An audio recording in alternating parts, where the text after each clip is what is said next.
ایک قطرہ بذات خود کچھ نہیں ہوتا، لیکن جب وہ سمندر سے مل جاتا ہے تو سمندر کا حصہ کہلاتا ہے۔ ویسے ہی اپنے خودی کو فنا کر کے اپنے محبوب کو پانے والوں میں اللہ کے ولی حضرت شمس الدین تبریزی سبزواری کا نام یاد رکھا جائے گا۔ آپ کا شجرہ نسب تاریخ نے اپنے دامن میں کچھ یوں لکھا ہے: امام علی، ان کا بیٹا امام حسین، ان کا بیٹا امام زین العابدین، ان کا بیٹا امام محمد باقر، ان کا بیٹا امام جعفر صادق، ان کا بیٹا حضرت اسماعیل، ان کا بیٹا محمد، ان کا بیٹا اسماعیل ثانی، ان کا بیٹا محمد منصور، ان کا بیٹا سید غالب، ان کا بیٹا حضرت عبد المجید، اور ان کے 2 بیٹے ہوئے حضرت منتخب باللہ اور حضرت منتظر باللہ۔ حضرت منتخب باللہ سے حضرت قلندر شہباز کا نسب ملتا ہے، اور حضرت منتظر باللہ سے شاہ شمس تبریز کا کچھ یوں۔ ان کے بیٹے ہوئے حضرت احمد ہادی، ان کے بیٹے ہوئے سید ہاشم علی، ان کے بیٹے ہوئے محمد معصوم، ان کے بیٹے ہوئے محمود، ان کے بیٹے ہوئے سید محب، ان کے بیٹے ہوئے علی خالد، ان کے بیٹے ہوئے عبد المومن، ان کے بیٹے ہوئے علی سلام الدین، ان کے بیٹے ہوئے محمد صلاح الدین، ان کے بیٹے ہوئے حضرت شمس الدین تبریزی سبزواری، جس کو زمانہ شمس تبریز کے نام سے یاد کرتا ہے۔ آپ کی ولادت سے تقریباً 25 سال پہلے آپ کے دادا علی سلام الدین نے آپ کے بابا محمد صلاح الدین سے کہا کہ اے میرے بیٹے، ان قریب اللہ تجھے ایک بیٹا دے گا جس کا فیض سورج کی طرح پوری دنیا میں چمکے گا، اس کا نام شمس رکھنا، اور اسے یہ میری امانتیں دینا اور کہنا جو علم اسے ملنا ہے وہ علم اس کے خون میں چھپا ہے۔ بس کچھ برس بعد اللہ پاک نے 15 شعبان 560 ہجری بمطابق 1 دسمبر اپنی رحمت کے خزانے میں سے اس ولی کا ظہور کر دیا جس کو آج بھی زمانہ شمس تبریز کہتا ہے۔ آپ بچپن سے ہی تنہائی پسند تھے، سارا دن اندھیرے میں تنہا بیٹھے رہتے تھے اور اپنے والد سے مختلف علوم سیکھتے رہے، جن میں علم سلوک، علم نجوم، علم عقوب، علم نقالہ، علم نتیت، علم ابجد، علم لباب، علم جفر، علم نور، جنات نقد، مسام، اسرار زبان، نخد اور نیالہ کے ہزاروں راز تھے۔ آپ کی عمر مبارک ابھی 16 سال تک ہی پہنچی تھی کہ آپ ہر انسان کے ہر سوال کا جواب قرآن سے دینے لگے۔ بعض مرتبہ آپ کے والد آپ کی اس معرفت کی منزل کو دیکھ کے اپنے بابا کی وہ بات یاد کیا کرتے تھے کہ تیرے بیٹے شمس کا نور پوری دنیا میں چمکے گا۔ لیکن جیسے جیسے آپ کا علم بڑھتا رہا، آپ لوگوں سے ملنا کم کرتے رہے۔ آپ کے بابا مختلف گاؤں، دیہات، شہر میں آپ کو لے کے جایا کرتے تھے اور آپ دین حق کی تبلیغ کیا کرتے تھے۔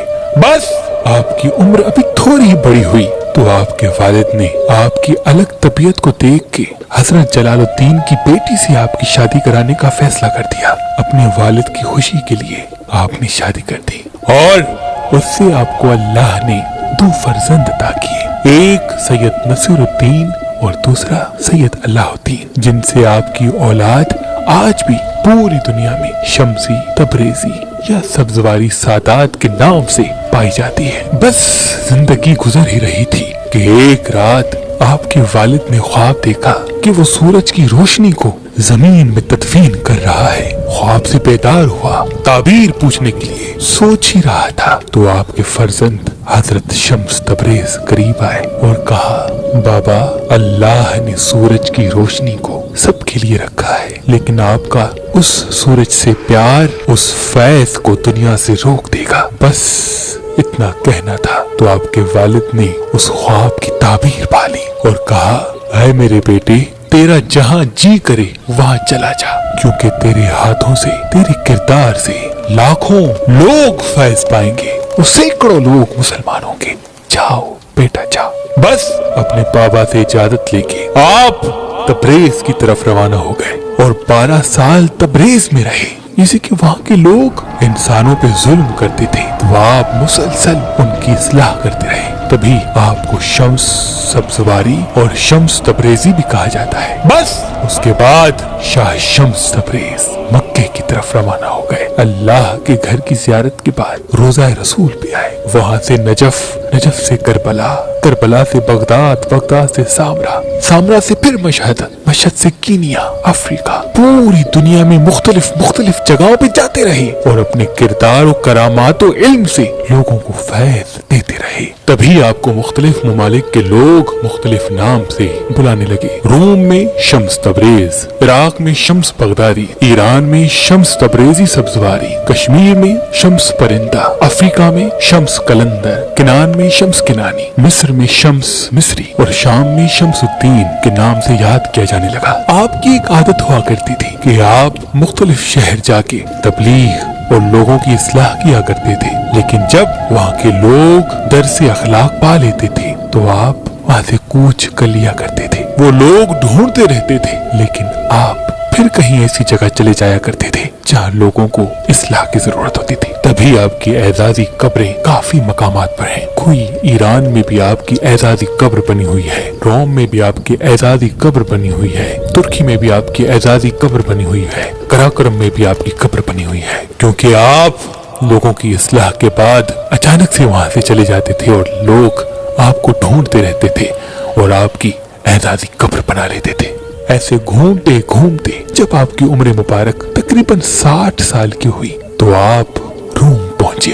फटी हुई चप्पल, पुराने कपड़े, फकीरी लिबास, बड़ी बाल, लोग आपको अजीब निगाह से देखते थे और लबों पे हरदम जिक्र अली इब्न अबी तालिब अलैहिस्सलाम और बीबी फातिमा ज़हरा सलामुल्लाह अलैहा की शान मुसलसल बयां करते रहते थे। यही सबब था कि लोग और उस वक्त के उलमाए दीन आपकी तौहीन करते थे। एक मर्तबा रोम में आप चल रहे थे, देखा कि एक आलिम जिसको जमाना जलालुद्दीन रूमी के नाम से पहचानता है, अपने शागिर्दों को दर्स दे रहा है और उसके साथ उसकी वो अनमोल किताबें जो हाथ से लिखी हुई थी, जिसमें कुछ उसके वालिद के हाथ की लिखी हुई किताबें भी थी। शाह शम्स तबरेज करीब आके कहने लगे, अय अपने आप को आलिम कहने वाले, ये क्या है और तुम क्या कर रहे हो? मौलाना रूमी ने ऊपर देखा, फटे हुए कपड़े, टूटी हुई चप्पल, बड़े बाल, चेहरे पे मिट्टी।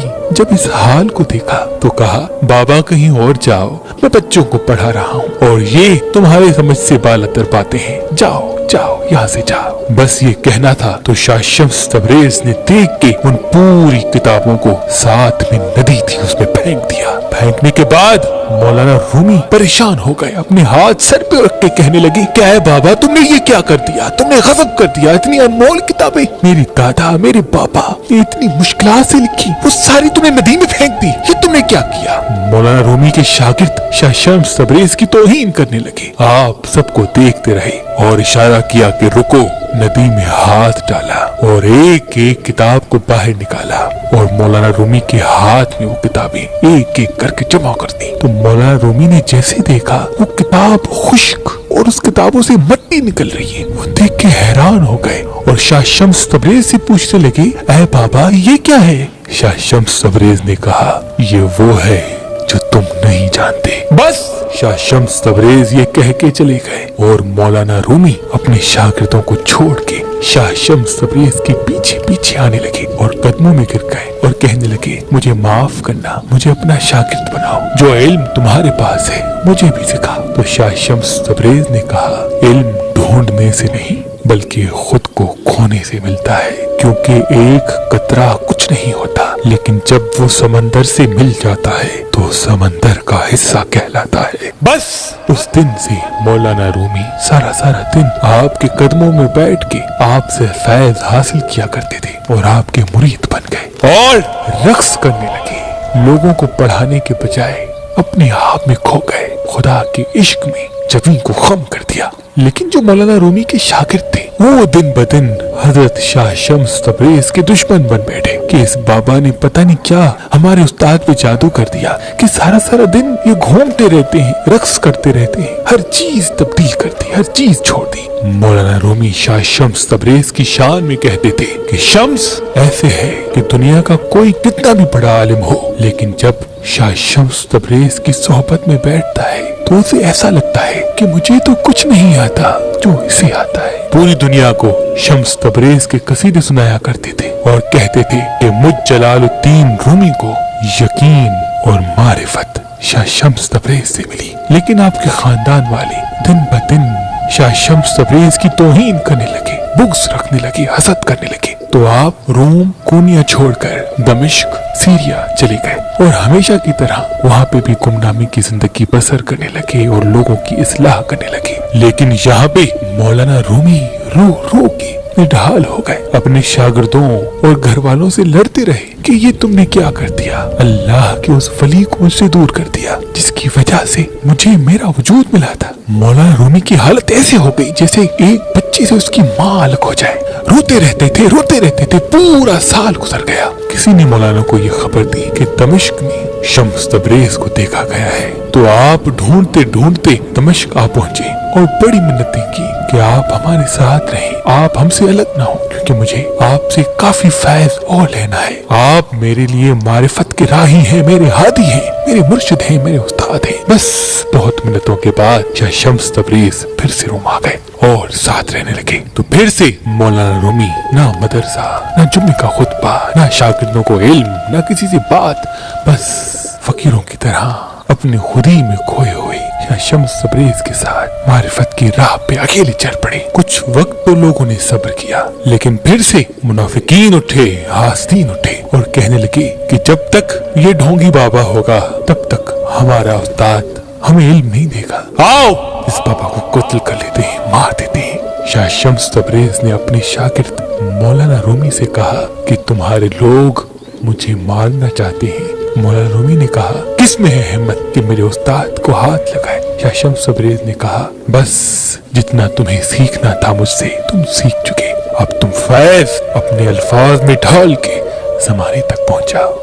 बस ये कहकर जब सोए और सो के उठना था तो मौलाना रूमी ने बहुत ढूंढा, शाह शम्स तबरेज को न पाया। कभी दाएं देखते हैं, कभी बाएं देखते हैं, कभी घर के बाहर देखते हैं, कभी पूरा शहर ढूंढने लगते हैं। लोगों को कहते हैं शम्स तबरेज कहाँ गया, शम्स तबरेज कहाँ गया। लोग कहते हैं हमने नहीं देखा, हमने नहीं देखा। वो ढूंढने लगे, रोने लगे, तड़पने लगे, लेकिन शम्स तबरेज फिर कभी नहीं मिला। वो वापस दमिश्क गए, वहाँ ढूंढा, नहीं मिला। बस एक रात शम्स तबरेज ख्वाब में आके कहते हैं मैंने तुम्हें कहा नहीं था कि तुम्हें जो इल्म मिला उसे अल्फाज के लिबास में ढाल के लोगों तक पहुंचाओ। हमारा सफर बस यहीं तक था।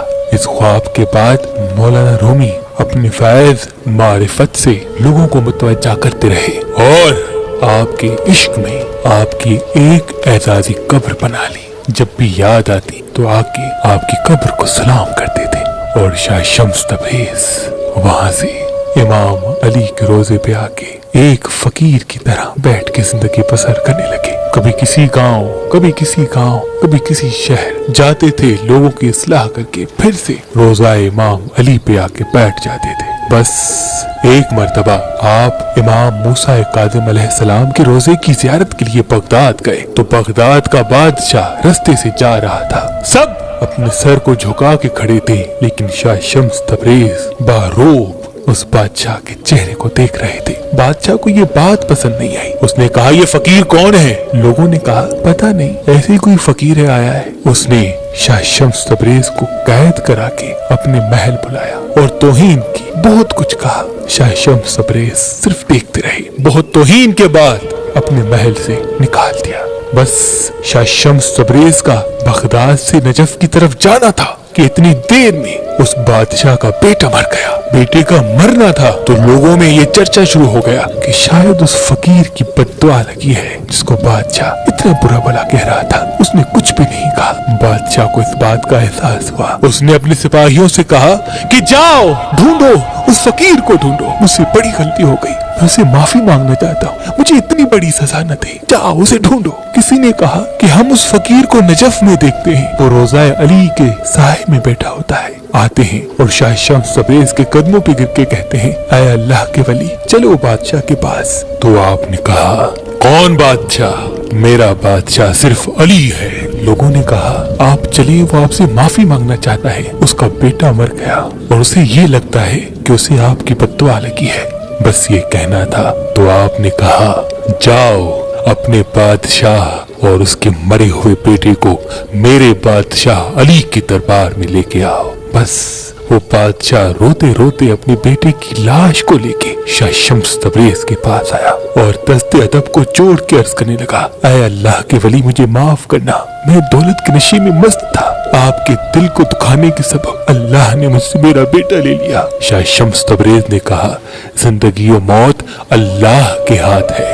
उस बादशाह ने रोक के कहा, ऐ अल्लाह के वली, आप सिर्फ अल्लाह से ये कहे कि अगर आपके दिल दुखने के सबब मेरा बेटा मरा है तो वो जिंदा हो जाए, बस ये कहे। तो शाह शम्स तबरेज ने हाथों को उठा के कहा, ऐ अल्लाह, अगर इस बादशाह कहलाने वाले इंसान का बेटा इसलिए मर गया कि उसने तेरे बंदे का दिल दुखाया, तो इसका बेटा मेरी दुआ से जिंदा कर दे, बस ये कहना था। तो बादशाह का बेटा जिंदा होके खड़ा हो गया। लोग हैरान हो गए कि ये क्या हुआ, 2 दिन से मरा हुआ इंसान कैसे जिंदा हो गया? यकीनन ये बहुत बड़ा जादूगर है, इसकी खाल उतारो, इसे संसार करो, इसे जलावतन करो। ये बातें फैलने लगी। आपने जलाल में सबको देखा और कहा, अल्लाह के मोजज़े को जादू कहते हो? तुम्हें खाल चाहिए, ये लो।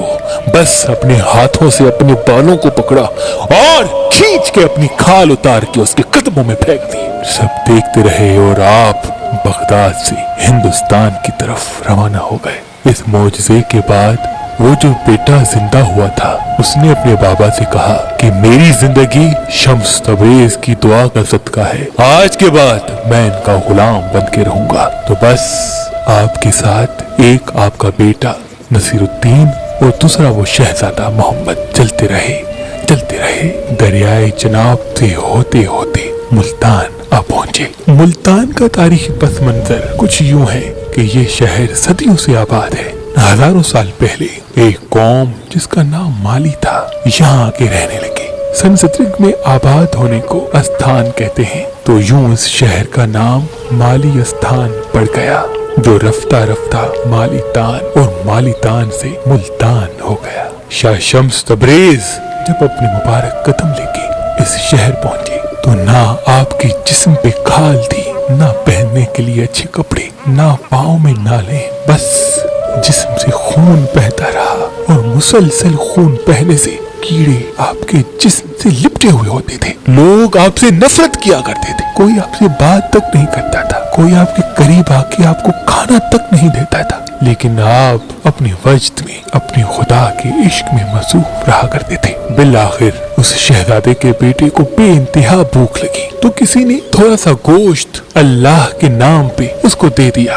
कि जाओ, तुम परदेसी हो, जाओ खाओ। उस गोश्त को पकाने के लिए पूरा मुल्तान फिरता रहा, किसी ने गोश्त पका के न दिया। बिल आखिर चंद लोगों ने उस शहजादे को मारना शुरू कर दिया, ऐसा मारा कि वो रोता रोता शम्स तबरेज के पास आया और कहने लगा, ऐ अल्लाह के वली, यहाँ के लोग बहुत बुरे हैं, इनके पास किसी गरीब इंसान का कोई एहसास तक नहीं, चलो यहाँ से चलते हैं। बस शाह शम्स तबरेज ने अपनी झुकी हुई निगाहों को उठाया और क्या देखें कि उनके मुरीद का चेहरा खून से लाल और वो भूख से निढाल। शाह शम्स तबरेज ने देख के कहा, तुम्हें ये गोश्त खाना है? उसने रो के कहा, ऐ अल्लाह के वली, मैंने 2 दिन से कुछ नहीं खाया। बस शाह शम्स तबरेज ने आसमान की तरफ निगाह की और अपने मुरीद से गोश्त लिया और सूरज की तरफ देख के कहा, ऐ शम्स, तू भी शम्स है, मैं भी शम्स हूँ, ये गोश्त मुझे पका के दो ताकि मेरा मुरीद खाए। बस सूरज की गर्मी बढ़ती रही और वो गोश्त पकना शुरू हो गया। मुल्तान में क़यामत बर्पा हो गई, लोग इधर उधर भागने लगे कि ये क्या हो गया। सब भाग रहे हैं और शाह शम्स तबरेज उस गर्मी में गोश्त पका रहे हैं। बस जब इस मंजर को वहाँ के लोगों ने देखा तो आके कदमों पे गिर गए और कहा कि ऐ अल्लाह के वली, हमें माफ कर दो, हम इस गर्मी में मर जाएंगे, आज के बाद हम किसी गरीब को कमतर नहीं समझेंगे। ऐ अल्लाह के वली, दुआ करो कि ये सूरज अपनी गर्मी कम करे। शाह शम्स तबरेज ने कहा, आज इस सूरज की गर्मी बर्दाश्त नहीं कर पा रहे तो सोचो रोज़ महशर की गर्मी किस तरह से बर्दाश्त करोगे।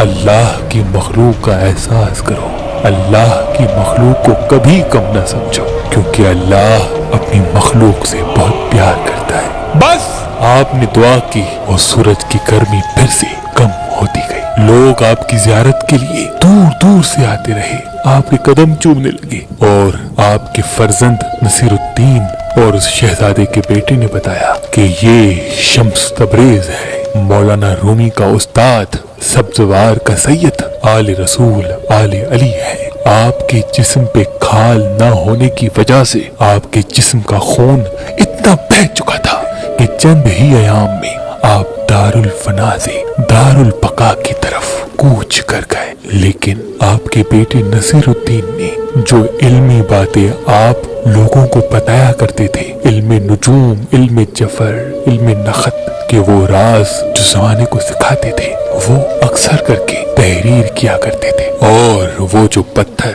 जो हमेशा आपके सीने में हुआ करता था, उस पत्थर और हाथ की किताबों को आप जो अपने बाबा की आखिरी निशानी समझकर आज हम तक आ पहुंचा और हम उन हाथ के लिखे हुए किताबों के तवस्सुत से मुख्तलिफ उलूम आप तक पहुंचाते हैं। आप